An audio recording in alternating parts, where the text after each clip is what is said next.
All right, let's talk about the Hundred Years of War. This is only one of a number of wars that are fought in the late Middle Ages, but it certainly is the most famous, and has the fine distinction of being the longest war in European history. Although 100 years is slightly misleading. This is not a constant, chain of warfare from 1337 to 1453. There are long periods where the war is not happening, but essentially, this is the same conflict all the way through that period, just with lots of long pauses. This is a war over really the lands that the English had claimed, that dated back all the way to William the Conqueror, right? So William had been the Duke of Normandy. His heirs had married into the Counts of Maine and Anjou. And with Eleanor of Aquitaine, Henry II marries the Duchess of Poitou, or Aquitaine. Eventually, even Gascony falls under English territory, right? So fully, like half of France, roughly extending from like up here down all the way to here, down to the Pyrenees, was in the hands of the kings of England, who were simultaneously the Dukes of Normandy, the Counts of Anjou, and the Dukes of Aquitaine. But that excuse me, that ended with King John, as we've noted in this class earlier. That doesn't mean that the English stopped laying claim to that land. And this really gets going. So there are four stages to this war. The first of these is called the Edwardian War. This runs from 1337 to roughly the late 1350s, around 1360, I guess. I can't remember the exact year that that Edward III dies. But this is prosecuted by Edward III of England. His mother had been the Princess of France, married Edward II. Edward II was actually an extremely unpopular king, and he was killed by an uprising that actually poured molten metal down his throat.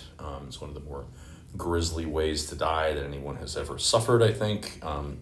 But Edward III had a good claim, probably the best claim, via his mother, because the French king, who was it would have been the son of Philip IV, but I can't remember exactly who it was. I think it's it's either Louis or Philip something. Anyway, most of them are, right? But the King of France dies without an heir, and Edward has the best claim on this. Because he's the most direct. But of course the French weren't going to allow the English king to come in and take over the territory, and so Edward is denied this, and he then brings an army down into the northern part of France, and starts to kind of rampage through this territory. This causes the French nobility under their new king to organize themselves, and the French could field far more people than the English. But the English had tactical advantages, okay? And here we begin to see what is probably the most important and lasting impact of the 100 Years' War, right? The English fight in a way that is different from the French, and really different from the kind of warfare that had been fought over the last 600 years. So we talked earlier in this class about how Charles Martel, the grandfather of Charlemagne, had made the stirrup with these mounted, use the stirrup with the now mounted warriors who could fight shock combat, and thus we have heavy cavalry. That became the unit on the battlefield who did most of the fighting, right? And because only nobility could afford the weapons and armor and horses necessary to fight in that manner, this justified the existence of the nobility. It takes a while for that to fully get put into place, but that is the justification, right? These are the bellatories, these are the ones who fight. The English could only field a few thousand knights, whereas the French could field, many times that in these battles. But the English brought with them a lot of men who were adept at firing longbows. Now, the longbow is an instrument that's tricky to master. It is normally made of yew wood, Y-E-W, which has a really flexible outer shell with a rigid inner core. And so it's perfect for making bows. And a longbow arrow could be fired over a range of like 300 yards. And, you know, they're fired into the air with a judgment about, you know, if we fire this up in the air, the volley is going to go so far. And it could bring down a mounted knight wearing chainmail at, you know, 200 to 300 yards. And the English employ the longbowmen at the battles of Crécy and Poitiers, and to incredible effect. And the longbowmen really just decimate the French armies, right? At Crécy, for instance, in 1346, and this is in the Janvier reading in Geary, but I won't take time to look at that. But you know, the English longbowmen just fire volley after volley after volley at the French armies, right? So they initially have these Genoese crossbowmen, and the crossbow was also a really deadly weapon that a lot of people were concerned about, that this changed the way battles were fought. But you have to get up close for a crossbow to have any accuracy or to really take effect. When you do, a crossbow bolt could easily penetrate a set of armor. Well, we don't have plate armor at this point. That's a response to these new weapons. But certainly chainmail, right? But the longbowmen couldn't make it across the battlefield. And so the Genoese sort of scatter. The French knights end up charging and trying to get through the Genoese mercenaries. And the longbow arrows are just falling over and over and over again. And this is what happens. But first in 1346 in Crécy, and then again in Poitiers in 1356. Now, the Black Death happens right in the middle of all of this, of course, which gives a pause in fighting.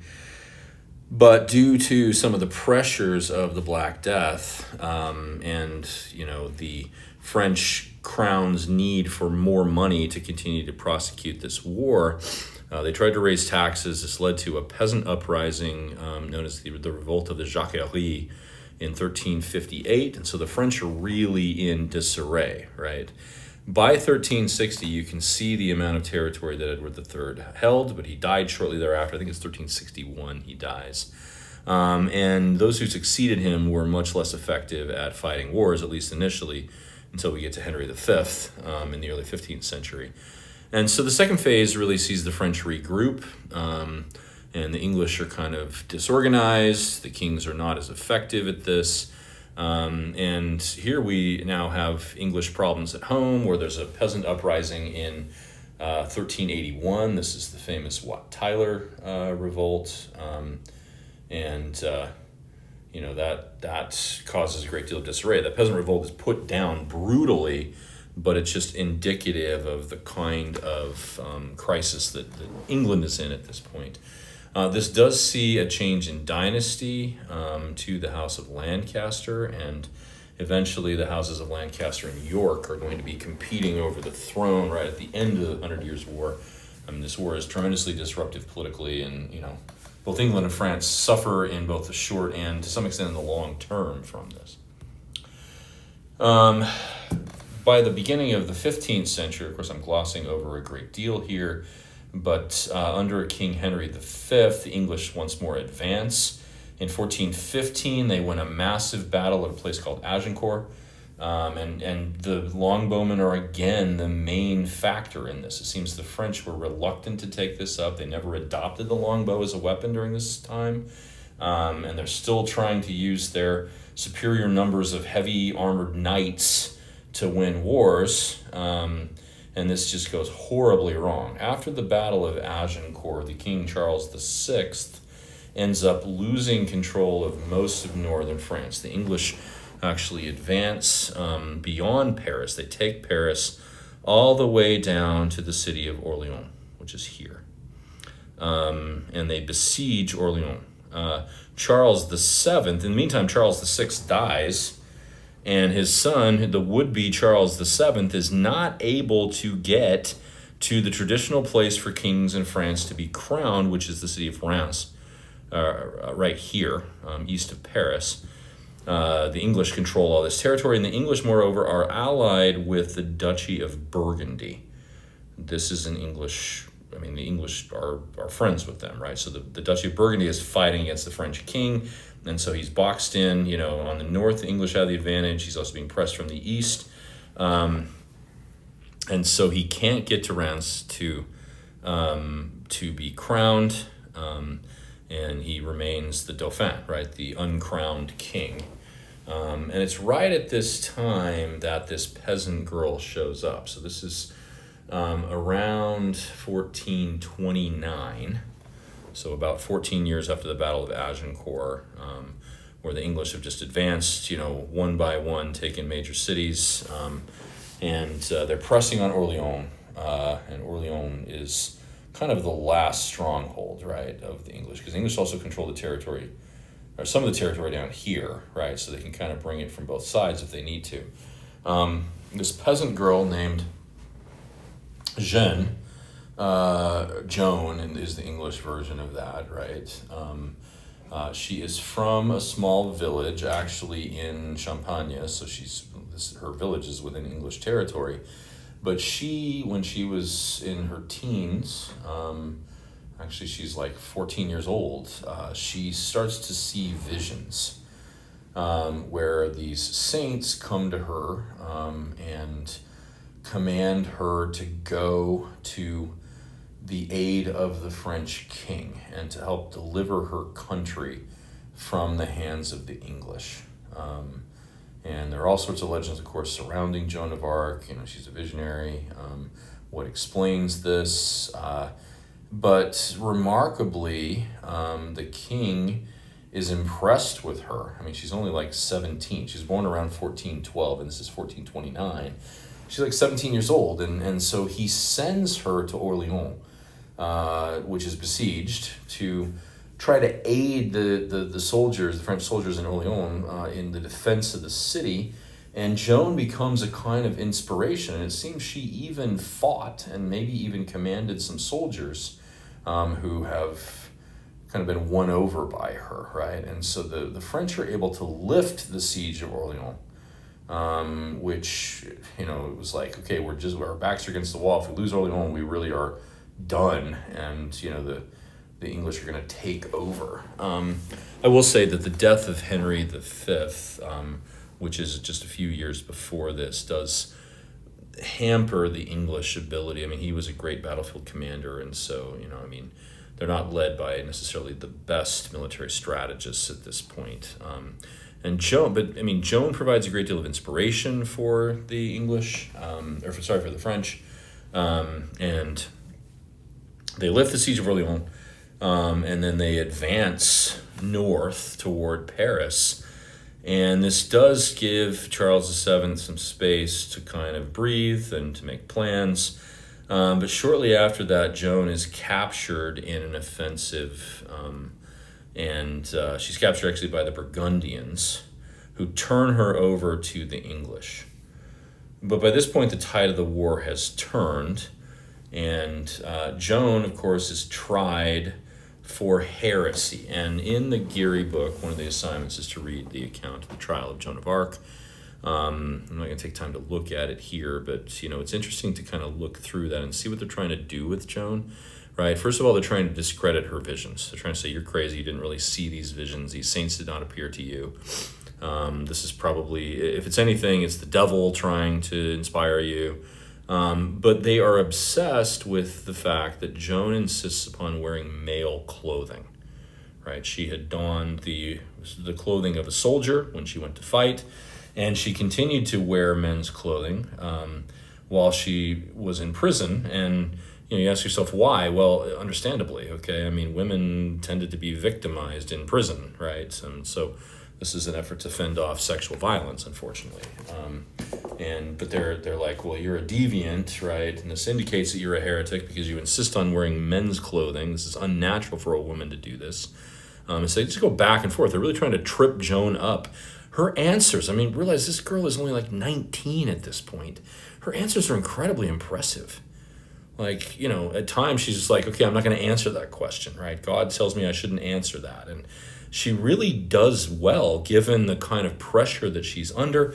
But her guilt was a kind of foregone conclusion. This is not a fair trial by any means. It's a kangaroo court, as we say. And Joan is put to death by the English on a charge of heresy. And the heresy is really just like opposing the English. That's the long and short of it, right? 25 years after this, 1456, Joan was acquitted by the Pope. He declared a mistrial, and then it took a long time, but finally in 1920, Joan was canonized as a saint. I am filming this actually in a hotel in Toulouse, in France, and right outside my hotel is the metro stop in Toulouse, which is Jeanne d'Arc, right? The Joan of Arc metro stop here, right? So she is a symbol all over France, and one of the great national heroes of this place. But in any case, right? Joan inspires the French, and thereafter the French are victorious one battle after another. The English are never able to kind of get any momentum going again. And finally in 1453, the English sue for peace. They are left only, all of this territory down here in Gascony and Poitou is turned over to the French. The only thing that's left is the port of Calais here, all the way in the northern part of the country, which remains in English hands. The rest of this becomes France. And France had been, all through the High and Late Middle Ages, tending toward unification. It took a long time. I've said that France at the beginning of the High Middle Ages was the most divided and weakest of all of the kingdoms of Europe. By the reign of Philip IV, it's the most unified and the strongest. Certainly the 100 Years' War gives this even added strength. This also establishes patterns that come to fruition in the early modern period in France. Let's talk briefly about the effects of the 100 Years' War. This should really say the growth of Parliament in England, because it's not like Parliament is invented at this point, right? Parliament is formed in the 13th century. But the rise of the power of Parliament, we might say, right? The kings have to work with Parliament in England to get the money, to get the taxation, right? To fight these wars. Their success in the battles of Crécy and Poitiers gave them spoils of war and added to a kind of, optimistic sentiment about the war itself in England, and that helped. But Parliament just grows in strength all through this period. And, here we are seeing the long tendency of the English toward participatory government, right? Shared governance. And the main part of Parliament, of course, is what becomes eventually the House of Lords. These are all nobles, but some of them are not very high in station, right? There's a kind of gentry who starts to be included in the House of Lords, and these lords are even starting to consult with townspeople who are of non-noble status, and that's the first stirrings of what eventually becomes the House of Commons in England, right? England also, unique among the countries of Western Europe in this period, the kingdoms of Western Europe. In England, the nobility actually paid taxes. They were subject to taxation, right? So there is a greater share of egalitarianism, and some of this goes back to things like Magna Carta. By no means is this a truly egalitarian society or truly shared governance with a broad representation or anything like that, but it's on the path to that. Winning the 100 Years' War increases the prestige of the French crown and really sets this up for the rise of the powerful royal family, the Valois, and eventually the Bourbons of the early modern period, right? So France is on the way to the eventual absolutism. I don't want to draw too direct line between Charles VII and the 100 Years' War and somebody like Louis XIV, but the French kings have greater prestige, and they are buoyed by the victory in the 100 Years' War to gain increasing confidence in their power, right? One thing that cannot be ignored is the human cost of war here. I mean, this is a very long war. Both sides use mercenaries. Mercenaries tend to live off the land, which means that they pillage, people in the countryside. This is not nearly so violent in that respect as some later conflicts like the 30 Years' War in the 17th century, or certainly not anything like the wars of the 20th century, but there is a human cost to this. And warfare is being fought all over Europe at this point, right? Coincidentally, of course, 1453 is also the year, it's the end of the 100 Years' War, but it's also the year that Constantinople is taken by the Muslims, by the Ottomans. I should say the Turks really is the best, the Ottoman Turks. And that's an auspicious year for a number of reasons, right? And that's a war that had been going on for a very long time, and the human cost is great there, and this really hurts the whole of Christendom. And Constantinople, its greatest city in terms of population and prestige and things like that, falls into the hands of the Muslim Ottoman Turks. We talked already about these changes in warfare style, where artillery and also infantry, pikemen, become tremendously important, right? A wall of pikemen could stand up to a cavalry charge so long as they plant their pikes in the ground, right? And the pikemen gain increasingly in importance on the battlefield from this time on. In addition to the longbows and the crossbows, the 100 Years' War also sees the beginnings of gunpowder weapons, though they're not really very effective at this point. They are used a little bit, and that, of course, by the 16th century is going to become the weapon of choice, right? Often you'll have pikemen in the infantry who have spears, but these are also equipped with at least one charge of some kind of gunpowder weapon, right? So the combination is going to eventually be the musket with the bayonet, or ultimately the rifle with the bayonet, right? And then the decline of cavalry. I mean, the social impact here, right? The nobility have to come up with a different justification for their existence. They do in the early modern period. The nobility, invent new justifications, new reasons why they should be privileged and all of that. Things like coats of arms, right? They exist in the Middle Ages. They become much more important in the early modern period, as a sign of nobility and a sign of lineage and good breeding and things like that, right? So they're, and that's to take away just the obvious reason why not everyone necessarily, but the nobility said, well, we should have power, is that we do the fighting. Well, when they're no longer doing most of the fighting, although they remain officers for the most part in armies, when they're no longer doing most of the fighting, though, they have to invent new reasons for their existence and their privilege, and they do. Okay, anyway, I'm repeating myself here. Okay, that is all I wanted to cover here. As a kind of parting comment, right? This brings us up to some extent to the beginning of the early modern Europe class that I teach. The 15th century is a time of tremendous change, not only in Europe, but worldwide, and Europe feels some of the impact of things happening elsewhere. The creation of the Ottoman Empire before them, the Timurid Empire, based in Central Asia, did have an impact on kind of the Eastern Mediterranean and ultimately on Western Europe as well. The Mongols, okay, and so, Europe is more and more in touch with the rest of the world.